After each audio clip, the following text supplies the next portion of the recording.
자, 지난 시간에 방어 기제에 대해서 여러분이 공부를 했습니다. 자, 오늘은 이제 상담 기법 중에서 첫 번째 상담을 하는 기법, 상담의 기법이라는 것은 이제 기술이죠, 기술. 상담의 기술 가운데 첫 번째는 자유연상이라는 게 있어요. 자유연상은 뭐냐?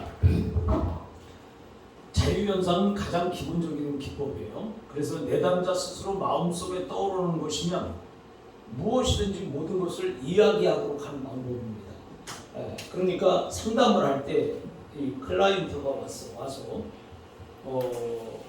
쭉 이야기를 할 거 아니에요. 그러면 이야기를 하면 자기 생각대로 그냥 생각, 기억 떠오르는 대로 그냥 말하면 되는 거예요. 그걸 이제 우리가 자유연상이라고 한다. 그 다음에 이제 해석이라는 게 있어요. 해석은 자유연상, 꿈, 그 다음에 이제 저항, 전이, 자 이런 거를 이제 분석할 때 사용되는 기본적인 이제 기법들이죠. 그래서 사람이 이제 이렇게 뭐 꿈을 꿨다, 그러면 그걸 해석을 하고 또 그 다음에 이제 여러 가지 이제 그 저항, 그 어떤 문제에 있어서 공격을 받으면 사람은 저항을 하게 되잖아요. 또 그러면 저항도 그런 것들도 해석을 잘 하는 것이다. 그래서 해석의 기법이고요. 자, 저항의 분석과 해석을 보면 상담의 초기 단계에서 내담자가 억압된 감정, 내담자가 이 억압되어 있다고 하는 것은 눌려있는 감정이죠. 자, 그러나 그 감정이나 생각들을 회상하기 어려워하거나 그 표현을 주저하는 경향은 일종의 저항 현상이다. 자, 상담을 오는데 상담을 할 때 처음부터 속에 있는 얘기를 안 하잖아요. 나름대로 자신이 속에 있는 그 비밀 같은 거는 얘기를 안 하려고 그런단 말이에요. 그 안 하려고 하는 현상이 바로 저항 현상이라는 거죠. 그러니까 이 상담자는 그 사람이 속에 있는 것을 가장 그 속에 깊은 것까지 말할 수 있도록 하는 그것도 기법이단 말이죠. 기술인 거야.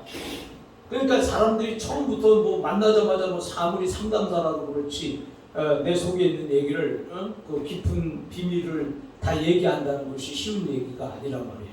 자, 그래서 그런 안 하려고 하는 거, 그 표현을 주저하는 그런 것을 이제 우리가 저항이다 이렇게 말하는 거예요. 그다음에 저항 분석의 목적은 내담자가 그 저항들을 처리할 수 있게 저항의 이유를 각성하도록 돕는 것이다. 그래서 그 저항의 이유, 왜 네가 그것을 꺼려하는지, 그러니까 왜 속에 있는 얘기를 진실하게 말 못하는지, 그거를 꼭 뭐 대답을 해야 되냐? 대답을 하지 않아도 여러분들이 처음부터 상담을 할 때에 처음부터 그냥 막 속에 있는 거 다 막 끄집어서 말하는 사람이 별로 없잖아요. 자, 그러나 그것을 우리가 이유를 각성하도록 돕는 것이다. 그 다음에 해석에 대한 내담자의 거부 가능성을 최소한으로 줄일 수 있으며, 자, 해석에 대한 내담자의 거부 가능성, 그러면 그것에 대해서 내가 설명을 하고 이해를 시킬 때 그 거부하는 가능성을, 이 저항 가능성을 최소한으로 줄일 수 있으며 내담자가 자신의 저항 행동을 돌아볼 기회를 증대시켜주면 또 이게 이제 이야기 속에 있는 깊은 이야기도 할 수 있다는 거죠. 자, 그 다음에 이제 전이의 분석과 해석이에요. 전이는 내담자가 어릴 때 어떤 중요한 인물에게 가졌던 사랑이나 증오의 감정을 분석가에게 반응하거나 나타내는 기법이다. 자, 예를 들어서 지금 여기 그 상담자가 있어요. 상담자가 보니까 전에 내가 이거 좋아했던 사람하고 비슷한 거야. 그러면 그 상담자가 내가 좋아했던 사람과 비슷하면은 어떤 생각이 들까요? 그 사람으로 이렇게 약간 이렇게 그 감정이 좋게 되겠죠. 또 상담자가 내가 전에 있던 그 아주 막 상처받던 사람하고 비슷해. 그러면 그것이 또 생각나서 또 이렇게 별로 좋은 이미지가 아니 된다. 자, 이것처럼 전이라고 하는 것은 내담자가 어릴 때 아니면 일상생활을 살면서 어떤 중요한 인물에게 가졌던 사랑이나 증오, 이런 감정을 분석가에게 반응으로 나타내는 것이다. 자, 그 다음에 내담자가 자신의 심리 상담을 돕는 분석가 사이에서 전이 관계의 긴밀하고 참된 의미를 각성하게 됨에 따라서 내담자 자신의 과거의 경향이 지금 여기 현재에 어떻게 적용하는지를 통찰한다. 자, 우리는 이제 여기 보면 지금, 여기, 그 다음에 현재. 자, 이런 거 이제 우리가 지금 이런 거를 이제 중요시 한단 말이에요. 그래서 과거도 과거지만은 우리가 이제 더 관심을 가져야 되는 것은 지금. 그 다음에 여기 이 출발 장소. 이건 시간이에요. 장소예요. 상황이에요. 자, 그래서 이런 것들을 우리가 생각을 더 많이 하고 있다. 자, 그 다음에 이제 상담 기법 중에서 꿈의 분석과 해설, 꿈. 여러분이 이제 그 꿈 꾸는 꿈 있잖아요. 내담자의 꿈은 억압된 무의식으로 구성된 것이다. 자, 꿈이 무의식이라고 했어요. 프로이드의 그 무의식으로 구성된 것이다. 자, 꿈의 주제나 내용을 분석해서 무의식적 갈등을 해결하는 방법이다. 자, 그랬어요. 자, 우리는 이제 이 꿈을 사람이 꿈을 꾸잖아. 자, 그러면 내가 예를 들어 어떤 뭔가 좀 이렇게 뭔가 이렇게 좀 잘못한 게 많고, 또 내가 이렇게 좀 부족한 게 많고, 내가 뭘 가리우고 싶거나 이런 것이 많다. 그러면 자다가 이 사람은 어떤 꿈을 꾸겠어요? 대부분 보면 누가 쫓아와서 막 죽이려고 한다든지 그러면 막 도망가야 되는데 그냥 발이 움직이질 않는 거야. 마음은 급해서 막 도망가야 되는데 그 발이 움직여서 막 잡히려고 그러다 깜짝 놀라서 깨고 그런단 말이죠. 자, 그것처럼 이 꿈이라고 하는 것은 억압된 무의식적으로 구성된 것은 그것인데, 주제나 내용을 가만히 분석해 보면 거기도 이 의미가 있는 거예요. 뭐냐면 무의식적 갈등이 있다 이거예요. 그래서 꿈은 이 현실과의 어떤 그 억압된 무의식에서 나오는 어떤 그 표현이 그게 꿈이다. 그래서 이 꿈을 해석을 잘함으로 그 꿈을 통해서 그 사람의 문제를 해결할 수가 있다 이거죠. 그래서 예를 들어서 어저께 꿈을 꿨는데 누가 쫓아오는데 도망가야 되는데 내가 도망가는 게 굉장히 발걸음이 안 뛰어가지고 쫓아오는데 너무 무서워가지고 붙잡히는 순간에 깼다. 자, 이런 사람은 이제 뭔가 이렇게 쫓기는 거가 있는 거잖아요. 어떤 억압이 있는 것이고 뭔가 그 스트레스 가운데서 살고 있는 거.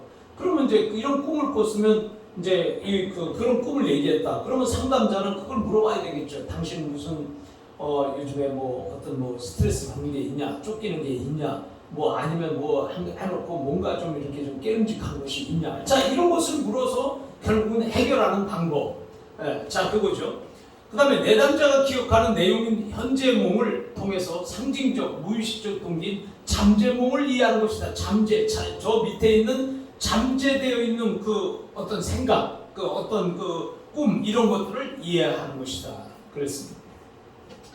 자, 그 다음에 이제 두 번째는 우리는 인간 중심 상담 이론이에요. 굉장히 이거 이제 중요한 건데, 이게 이제 인간 중심 상담 이론이다. 그러면 상담 가운데서는 우리가 현재 가장 많이 쓰고 있는 게 이제 인본주의 상담 아니에요.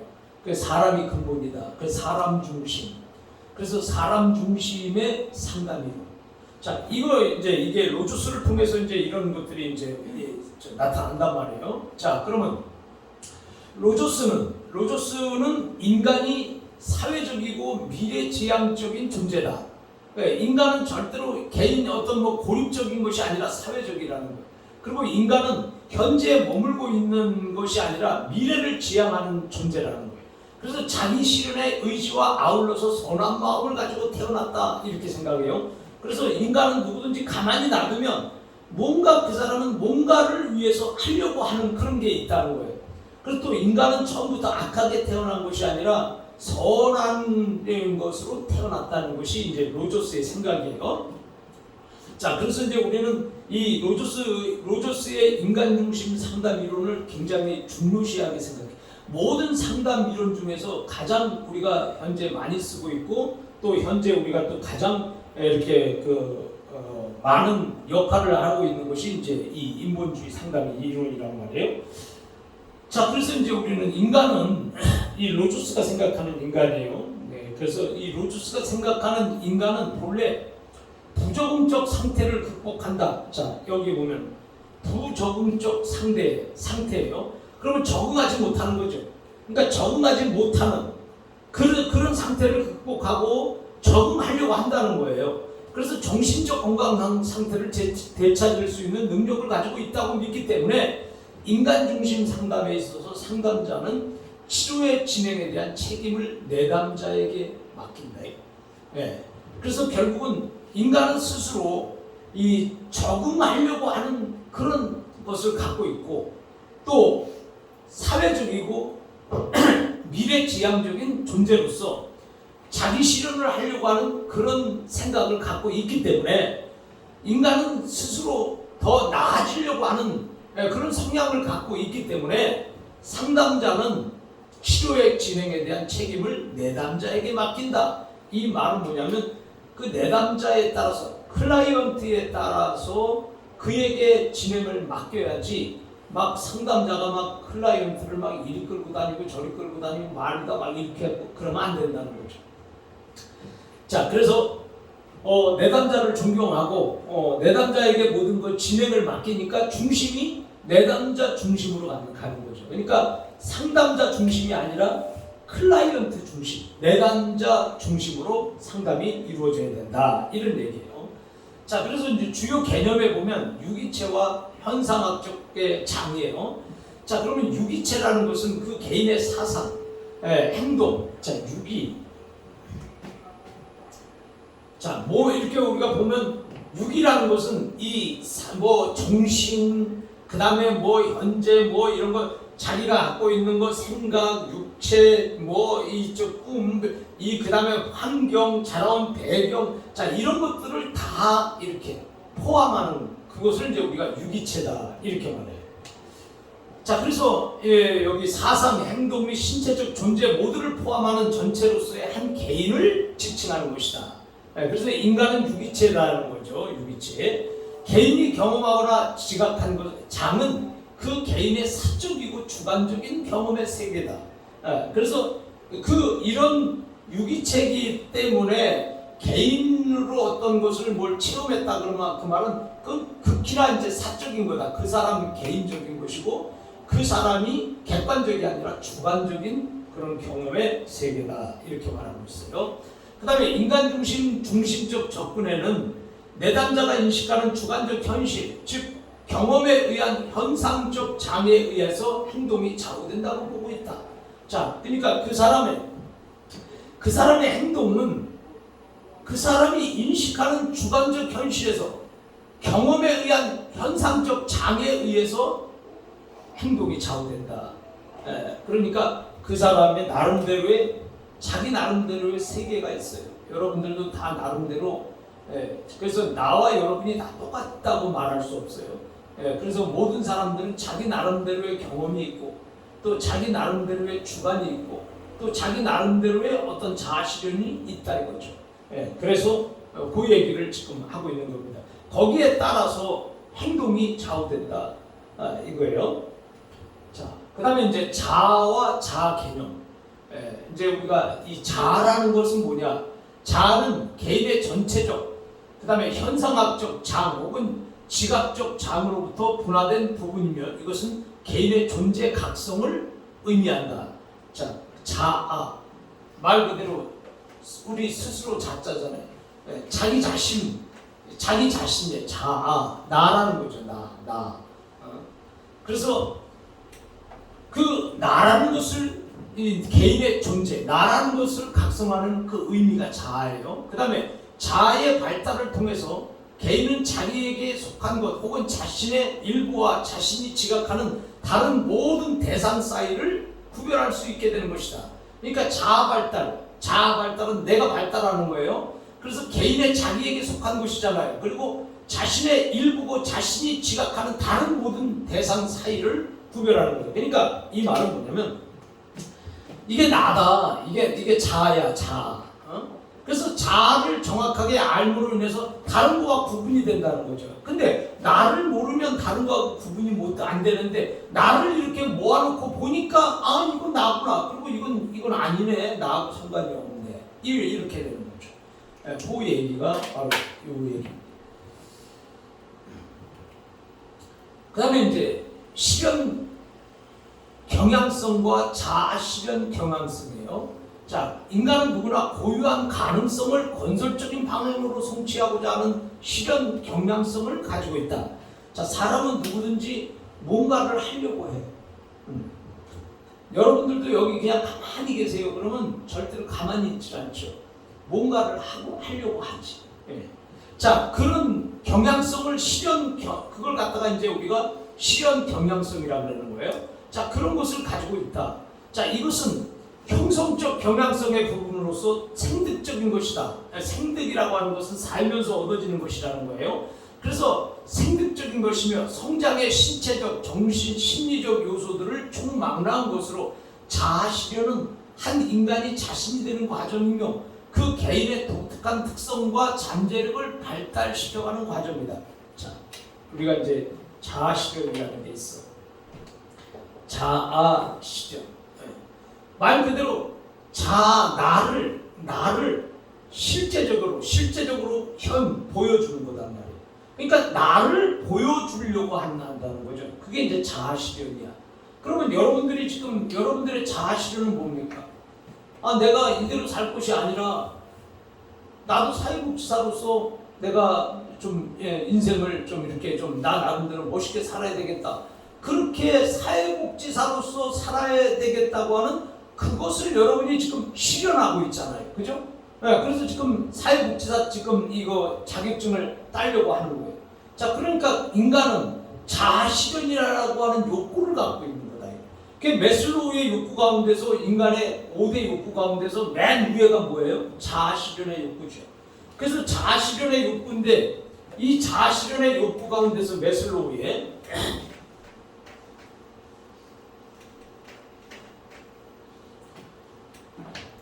자, 우리는 이제 매슬로우의 5대 욕구란 말이에요.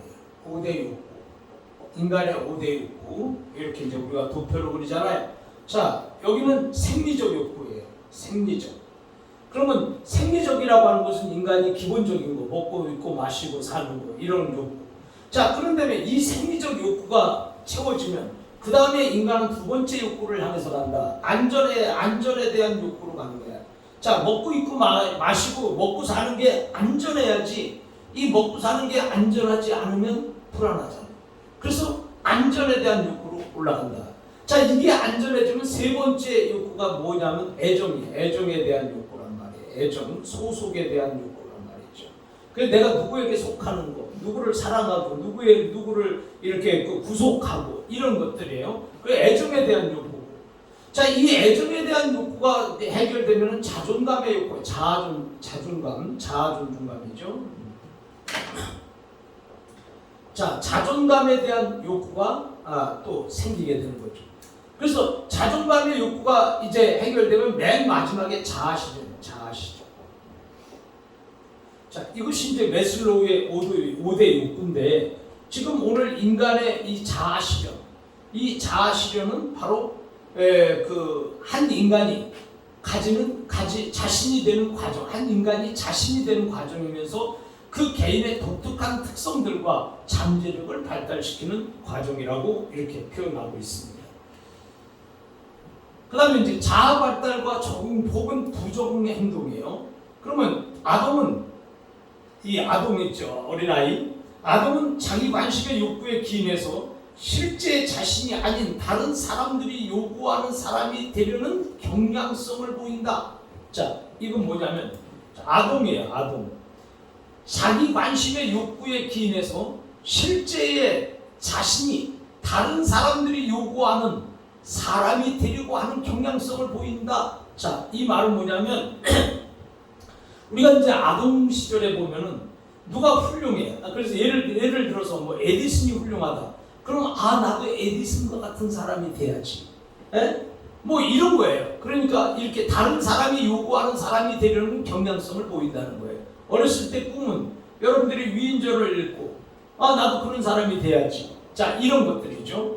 자, 근데 이와 같은 상황에서 아동은 조건적인 긍정적 관심을 학습하게 되고, 그 다음에 무조건적인 관심을 경험하게 되면 충분하게 가능할 수 있는 건전한 성격을 발달시킬 수 있다고 보는 거예요. 자, 우리는 이제 이 충분히 기능하는 사람이다. 충분히 기능이라고 하는 것은 자기 역할을, 자기 역할 능력을 이걸 활성화하는 사람이죠. 자, 인간은 다른 사람들로부터 긍정적 관심을 얻고자 하는 욕구와 자기 관심의 욕구가 있고, 그러니까 다른 사람들로부터 좋은 긍정적 관심, 좋은 관심을 얻고자 하는 그런 욕구가 있어요. 다른 사람에게 인정받고 싶은 욕구예요, 이게. 그리고 자기 관심의 욕구가 있다. 내가 어떤 관심 있는 그 분야에서 내가 뭔가를 해보려고 하는 욕구가 있다는 거예요. 자, 이러한 욕구들이 충족될 때 개인은 충분히 기능하는 사람이 될 수 있다. 잘 보세요. 내가 인생을 살면서 자, 다른 사람들이 좋아하는 그 일을 하고 싶은 거야. 그리고 또 나도 여기 있잖아요. 여기는 이제 다른 사람들로부터 긍정적 관심을 얻고자 하는 그거와 그 다음에 자기 관심의 욕구가 있다. 자, 그러니까 내가 다른 사람들로부터 좋아하는 그 일을 하고 또 그 일을 통해서 내가 보람을 느낀다. 자, 이렇게 된다고 하면은 요게 이제 충분히 그 사람은 기능이 되는 사람이다. 그러니까 참 이 사람이 뭐냐, 사람이 나만을 위해서 사는 것이 아니라 다른 사람들에게도 인정을 받으면서 내 꿈을 실현해내는 요것이 이제 그 사람이 저 사람은 기능이 되네, 기능. 인간의 기능이 되는구나. 이렇게 말한다는 거예요. 자, 그래서 충분히 기능하는 인간은 경험에 대한 개방성, 실존적 삶, 자신의 유기체에 대한 신뢰, 자유의식, 창조적인 특성이 있게 된다. 자, 그 다음에 이제 상담 기법 가운데서 신뢰라는 게 있어요. 신뢰는 뭐냐? 상담 장면에서 구성원들이 지향하는 방향으로 효율적으로 나아가기 위해서는 치료적 관계에서 자신이 감추었던 부분을 드러낼 수 있도록 내담자와 상담자 간의 신뢰가 필수적이다. 서로 믿는 거죠. 자, 내담자는 뭐예요? 내담자는 클라이언트예요. 올레자 써서 와서 이야기하는 사람. 그러니까 클라이언트예요. 상담자는 내가 상담을 해주잖아. 그래서 이거는 사회복지사 여러분들이죠. 상담자지. 그래서 그 내담자와 상담자 간의 신뢰가 필수적이다. 그 다음에 무조건적 존중과 수용이라는 게 있어요. 그래서 이 상담 기법에서는 상대방이 어떤 일을 하든지 무조건적 조건을 달면 안 돼요. 그냥 존중해 주는 거야. 그가 인간답지 못하다 할지라도 그를 존중할 때 상담이 이루어지는 거지. 이거 사람 같지 않네. 사람 같지 않은 사람하고 어떻게 상담이 이루어지겠어요. 그래서 여러분들이 상담사는 무조건적으로 존중을 해줘야 된다. 자, 그리고 또 존중해 줄 뿐만이 아니라 그 있는 그대로를 또 수용을 해줘야 돼. 받아들여줘야 돼. 그래서 우리 상담자는 이 수용이 받아들이는 거잖아요. 무조건적 수용. 자, 이것은 내가 이 사람을 받아들이는데 조건 없이 있는 그대로를 받아들이는 거죠. 너 이거 고치고 와라. 너 이거 바꿔갖고 와라. 이게 아니라 있는 그대로를 현재, 지금, 여기 이 상태에 있는 그대로를 이 상담자가 받아들일 수 있어야 된다. 그런 거예요. 자, 그 다음에 이제 공감이에요. 공감. 이 공감이라고 하는 것은 뭐냐? 이 공감은 말 그대로 감정을 서로 공유하는 거예요. 그러니까 그 사람의 감정과 나의 감정을 공유하게 되면 그 감정이 똑같죠. 그래요? 그래서 공유. 서로 감정을 같이 공유하는 거예요. 그래서 네 감정이나 내 감정이나 똑같은 것을 느끼는 거죠. 그래야 네가 웃을 때 내가 웃고 네가 울 때 내가 같이 우는 거예요. 이게 이제 공감이다. 감정을 서로 공유하는 거다. 그 다음에 이제 진솔성이라는 게, 진솔성은 말 그대로 진실하고 솔직하다는 거죠. 그래서 이게 단어 두 개가 합친 거야. 진솔. 그 사람이 상담자와 내담자 간에는 진실함이 있어야 되고 더 나아가서 솔직해야 되는 것이다. 또 이겁니다. 자, 이번에 이제 우리가 게슈탈트 상담을 우리가 이제 진행을 하도록 하겠습니다.